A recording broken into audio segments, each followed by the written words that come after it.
ការបរិច្ចាគម្ដងម្កាលគឺជារឿងមួយសំខាន់ឲ្យតែគាត់មានចិត្ត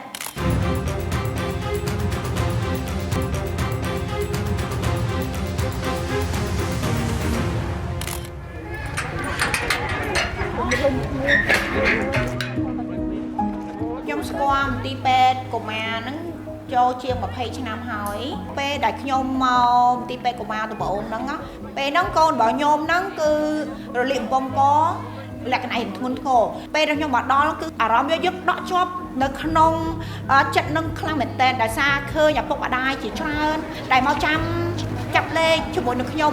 ចាប់លេខតាំងពីម៉ោង5ប៉ុន្តែអ្វីដែលខ្ញុំដកជាប់ហ្នឹងគឺកូនខ្ញុំឈឺគេជួយកូនយើងដោយសប្បាយចិត្តរីករាយដែលគេអត់យកលុយអត់យកអីចឹងណាវាពិតជារំភើបហើយខ្ញុំក៏អត់ដឹងថាត្រូវធ្វើមិនត្រូវសងគុណត្រូវដល់មន្ទីរពេទ្យវិញគិតថានៅឱកាសណាមួយដែលខ្ញុំអាចនឹងជួយដល់មន្ទីរពេទ្យកុមារបានខ្ញុំនឹងជួយ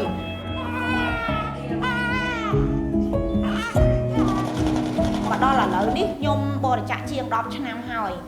ជារៀងរាល់ប្រចាំខែតែម្ដងហើយក៏មិនមែនជាលុយរបស់ខ្ញុំសត 100% ដែរបុគ្គលិករបស់ខ្ញុំចូលម្នាក់ 10000 រៀលឬក៏ 20000 រៀលនៅក្នុងមួយខែហ្នឹងជាទៀងទាត់តែម្ដងលុយកាក់បន្តិចបន្តួចនៅក្នុងប្រចាំខែរបស់ពួកគាត់អាចទៅជួយដល់មន្ទីរពេទ្យកុមារអង្គរនេះដំណើរការទៅមុខបានដោយរលូនហើយជួយកសាងនៃធនធាននៃទំពាំងរបស់យើងឲ្យបានល្អប្រសើរខ្ញុំ